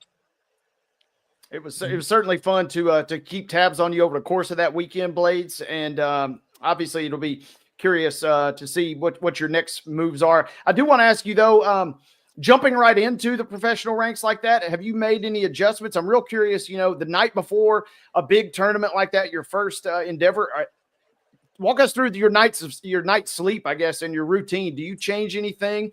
Or are you trying to keep things the way they have been thus far? Well, I think everybody has their own recipe for success. And one of mine is I got to make sure I get enough sleep. If I don't get enough sleep, then, my body's not going to function the way it is or it needs to be. Then I just say it all comes back to my preparation, whether it's because we got out there a week and a half early, just because there was 3 courses. And usually like that's a lot of golf. It's a lot of golf courses you got to memorize. It's a lot of golf shots you got to execute. So just knowing that I'd put in the correct amount of preparation for me to make me feel solid on come tournament day was huge. So I'd say that's kind of my preparation into each event. Blades Brown, professional golfer, joining us here on Main Street Sports today, presented by the Tennessee Orthopedic Alliance of Columbia. Blades, you've got to qualify for most of these tournaments going forward, given your status with the PGA. You missed Monday qualifying for the Farmers Insurance. What's your next Monday grind? So my next event that I'm in is going to be the Mexico Open, which is coming up in 4 weeks. So I better start channeling my inner sophomore Spanish classes that I took. So it's going to be awesome. Now, are you in the field for that one, or is that a Monday qualifier as well? You're in the field. Did you get an exemption for that one then? Yes. So we're going to be taking it day by day, just kind of strategizing which events that we can use. But yes, I will be playing in the Mexico Open in 4 weeks. Okay. All right. Love to hear that. Blades, I do got to ask you too. I loved the banter with you and your caddy Jack. Walk us through the famous quote when you're talking about, a little extra sauce and kind of you throwing a little extra juice out there. I love the way you play the game. So walk us through that exchange. So yeah, Jack Bethman, he's awesome. He's pretty much like my older brother out there. He's got flow, it's long hair. I don't have long hair, but he kind of makes up for my short hair. But he just makes it really easy for me to play golf. He calculates the yardages, and then I'm just the one executing the shot. So we work as a team, and everything we do is a team. But then, what was the second part of your question? Well, I just wanted to know about the famous line. You're about to see some sauce right here when you go out and chip one in. Yeah, so that's a golf term. So sauce is like backspin, and so I said, "Hey, yo, Jack, I'm gonna put some sauce on this," and he was like, "Do it to him." And so, I think you're referring to the chip in that I had at my first PGA Tour event. Yeah, so I looked at Jack and I said, "Hey, man, I'm gonna put some sauce on this," and then I ended up catching it perfect, and it went in. So it was awesome. I love to hear that. I love the enthusiasm, love the moxie. And also I read that Jack is pretty tight with Peyton Manning, maybe one of his favorite caddies out Cherry Hills as well. Have you got to meet Peyton, or you got any stories from Jack on Peyton yet? I have. So at the 2023 U.S. Amateur, where Jack and I were medalists, so he was Peyton Manning's local caddy. So every time Peyton Manning was at Cherry Hills, Jack would caddy for him. And we did really well at Cherry Hills, medalist, lost in the round of 32. But then I was like, "All right, Jack, I'm taking you from Peyton. You're mine now." But no. But Peyton's been awesome. He sent me a couple text messages. I sent him a message. He sent me a message. So I don't know if that was recruiting or anything like that. But yeah, Peyton's awesome. He wants his caddy back. Big beans. Go to him. Like he's a guy. Yeah. What'd you say, Wade? He wants his caddy back? Yeah, he wants Jack back, man. You're going to have to fight Peyton Manning for Jack's services going forward, Blades. Hope you know that. We probably should just play a match and then see what happens from there. There you go. Know what I'm saying? I like that. Blades Brown joining us here on Main Street Sports today. Blades, does it ever hit you, man? I'm 17 years old, and I'm playing professional golf. Does that ever run through your head? What's your reaction when it does? Well, you know, my dad told me this saying one day. He said, Blades, the golf ball doesn't care how old you are. And ever since I heard that, you know, I mean, that's true. The golf ball does not know whether I'm 65 or 17. And so I can play with that mindset and learn each and every day. That's great. We'll be looking for you in your next event. We appreciate you taking some time with us. Blades Brown, former Brentwood Academy, 3-time state golf champion, joining us here on Main Street Sports today. Out there driving for show and putting for dough, right? Yeah, there we go. There we go. Hey, man, we appreciate you taking some time with us. Tell your mom we said hey, and good luck. I will. Thank you guys so much for having me. That was awesome. Thank you, Blake. Thank you. All right. All right, see you. All right. Hey, let's take a break here on Main Street Sports today. When we return for the final segment of Throwback Thursday, it's the grab bag. Let's see what we can come up with. Stay tuned.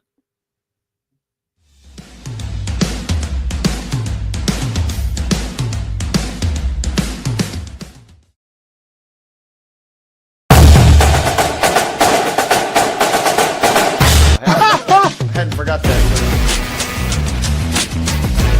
You know what they say, let's go Strokes.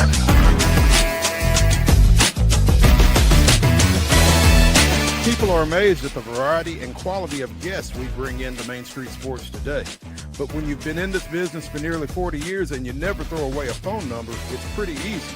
Right, Wade? Absolutely. And Wynn agrees with me. Check out some of our guests featured on Main Street Sports today. Step back and catch my breath. But I expect nothing less from you, big boy. Let's get going.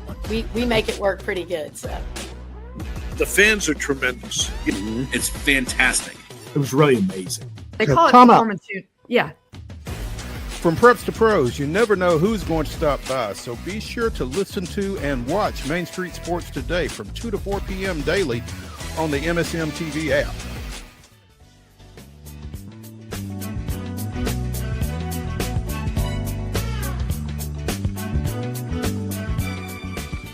Throwback Thursday, the final segment here on Main Street Sports today, presented by the Tennessee Orthopedic Alliance of Columbia. That's Wade Neely. I'm Maurice Patton. The Nashville Predators, we talked about them earlier in the show, dropping a 3-1 decision to Vancouver last night. But earlier in the day, they announced their quarter-century team. Some of the greatest players that they've had over the past 25 years. And among them is current D-man Roman Josi, excuse me. Forwards, Philip Forsberg, also a current member of the team. Mike Fisher and Paul Correa are on the first team. Josi and Shea Weber and goalie Pekka Rinne, a first-team selection. Second teamers, Ron Johansson, David Legwand, and Steve Sullivan, Matthias Ekholm, Kimmo Timonen, and Jussi Saros. So, three of those guys, Weber, Rinne, and the OC, were drafted by the Preds. Go ahead. Yeah. My connection was just a little choppy there, so I ran over top. Yeah. But yeah, this is a great list. This is a healthy list, and man, this channels some good vibes of some yesteryears of the Preds. And Forsberg, I'm kind of just digging through here. This is just, I mean, I knew the number was impressive and going to be impressive, but he's the franchise's leading goal scorer, 305. Legwand is sitting there at second. He's got 210. So I mean, Forsberg has been dominant in terms of putting it in the back of the net. Yossi's only 20 goals behind Legwand for second on that list. So, I mean, man, they have had some dynamic, explosive players that also were really, really some fan favorites. Cool to see Correa on there as well. And Sullivan, obviously one of the OGs on that second team there. This is a fun little trip down memory lane looking through this for me here. It's wild to see the number of current Preds that were named to this team. I mean, with all this team, this franchise has had a lot of success over this 25 years, but again, to see some current names represented here, you know, it feels like maybe it's a little recency bias, maybe not, but I mean, Forsberg and Saros and Josi, I mean, they've all been good. So that's nice to see that little flashback, for folks who have kept up with this team throughout this time. Like you said, it's kind of cool to flash it back. So nice stuff there.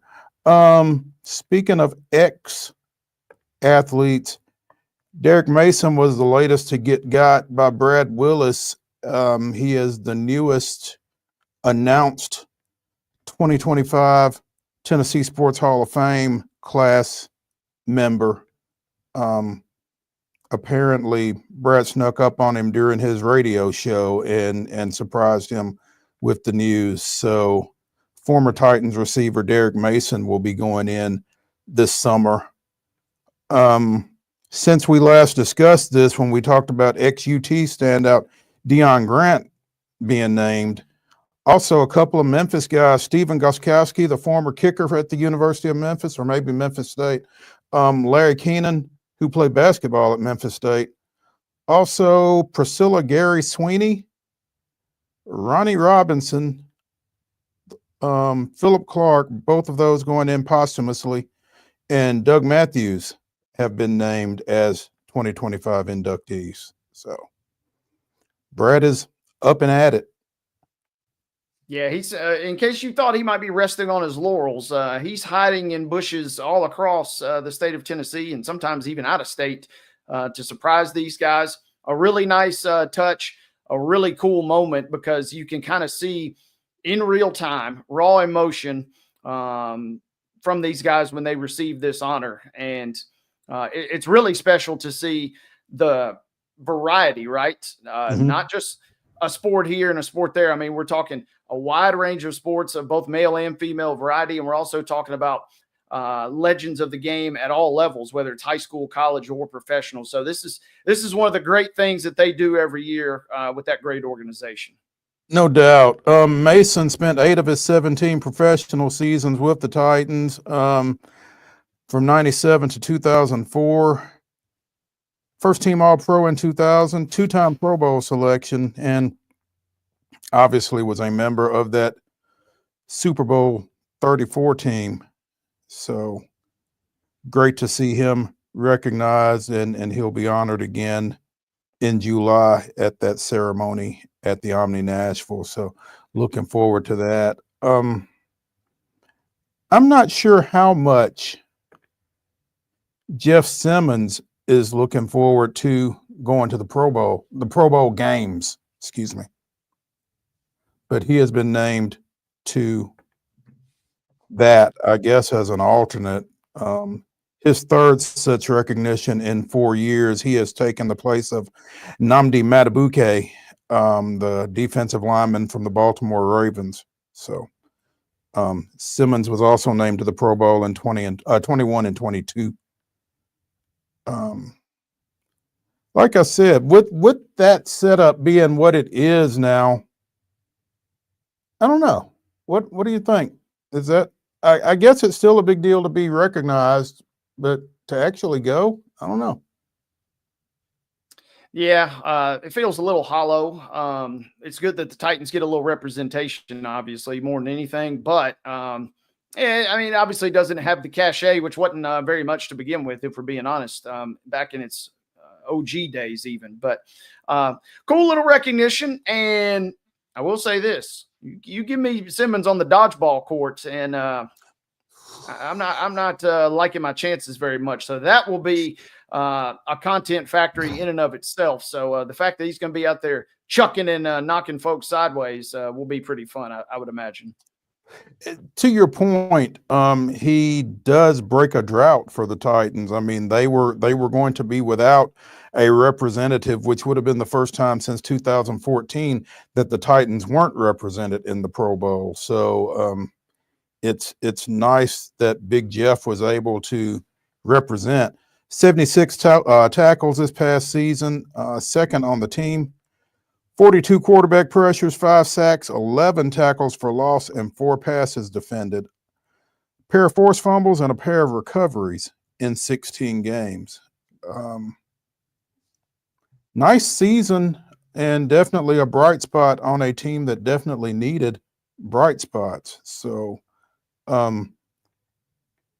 you've got the flag football game on Sunday. Like you said, you've got the dodgeball stuff and everything else. It starts Thursday and wraps up with the flag football game on Sunday down in Orlando. Should be a lot of fun. Get a little mix of everything, get a little trip to Disney World, try and make the best of a good weekend. I will say this, it would have been really fun, especially if Jeff, who knows how he views this personally, but man, it would have been fun to see Meatloaf down there. If we could have got Sweat into the Pro Bowl, it would have been great because he was right on the cusp. He had a sensational rookie year, and that probably would have carried a little more, weight, if you catch my drift there, if he had been able to get the selection. But Big Jeff representing, he's a veteran. He'll dominate, but I'm just, man, I'd love to see Big Sweat, Big Meatloaf on the tug of war is really what That's kind of what I was thinking. Jeff is going to be on the tug of war as well as the dodgeball. And yeah, Sweat, those two kind of anchoring things in the tug of war, that'd be a tough, you got a lot to deal with Sweat on the end of that rope for sure. So that would have been kind of interesting, like you said. We talked about Al Golden, the former Notre Dame defensive coordinator, taking an NFL gig at Cincinnati. Well, it seems Notre Dame is closing in on his replacement. Chris Ash is expected to join the staff with Marcus Freeman at Notre Dame as their new defensive coordinator, as they, kind of reload, I guess. Yeah, it seems like a good hire. And John was in his bag the other day because this is the guy he told us would be their top target, and it seems like they're going to get their top target. So the merry-go-round kind of didn't really take too many spins, right, with Penn State, Ohio State, and Notre Dame kind of all getting in the mix here. And Ash, maybe not the greatest success at Rutgers as a head coach, but it seems like he's coveted highly as a defensive coordinator, at least by Notre Dame standards. And they got some holes to fill, and they'll have to plug because it seems like Golden, man, not really a surprise, I guess, right, Mo, that he ends up at the next level because, man, it seems like they were really singing his praises what he did with that defense this year. Yeah, that defense was pretty solid, and he was a big part of it, obviously, despite the loss in the national championship game to Ohio State. Ash got quite the background, though. He has been in both the NFL and at the collegiate level, was DC at Texas with Tom Herman.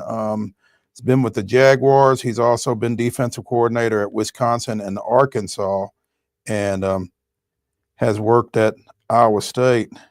Was DC at Ohio State with Meyer in 2014, winning a national championship there before he went to Rutgers. And like you said, things didn't go great for him there. 8-32 in 4 years. I don't know if that's a function of Ash or a function of Rutgers, though.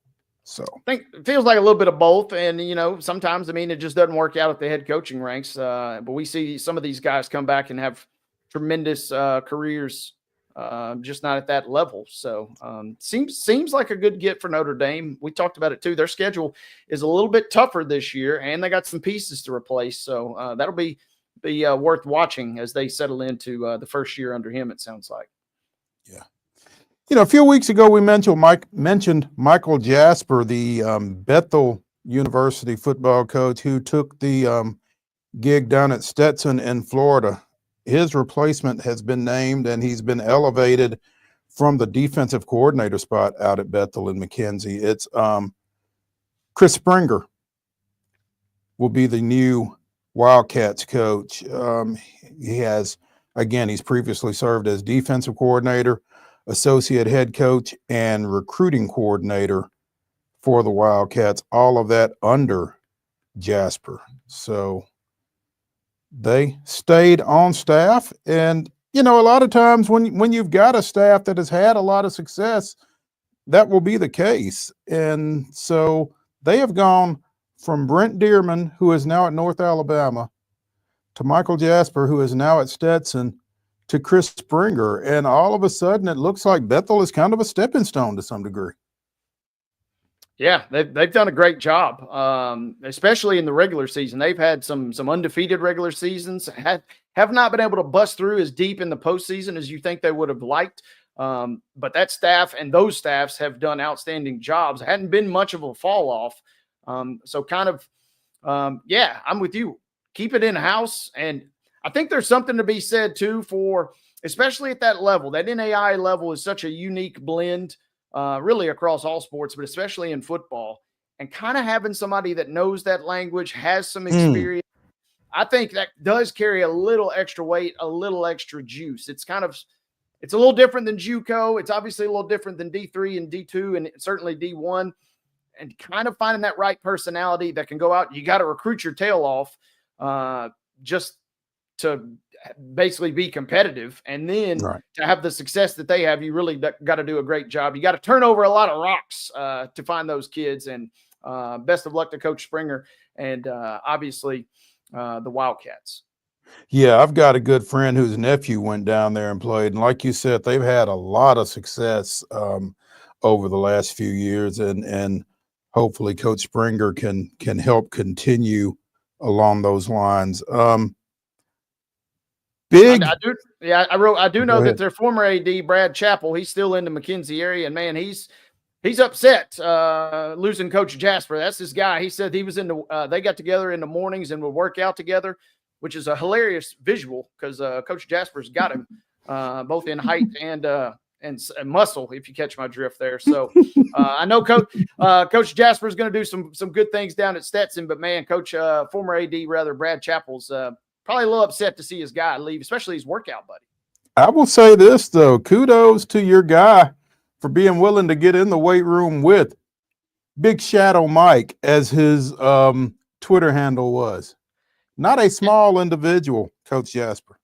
No. Yeah, I talked to Brad at one of the high school football games this season, and we were going over that, and I asked, what he thought about the team, and he said, I love him. I love Coach Mike, and I was like, okay. And he said, but I really love him because he gets me going in the mornings. We work out together, and I kind of did a double take. I was like, Brad, you're a healthy, you're a handsome guy, but I mean, this guy can move a house right here. So he's going to be upset, but Bethel seemingly is in good hands, turning it over to Coach Springer. He's their 13th all-time head coach. I didn't realize they had football that long, but yeah, that's wild. And again, I don't necessarily know that they have. So I think if anything, that speaks to the success that the most recent crew has had, if you catch my drift there. I'm picking up what you're putting down. Big SEC basketball matchup tonight as Vanderbilt's women go down to Gainesville, taking on Florida. Obviously, the Commodore women on a little bit of a roll. They're now 17-4, and again, ranked number 23 in the country. So see if they can hang on to that as they go to 11-10 Florida tonight for a big matchup. Wade, any parting thoughts?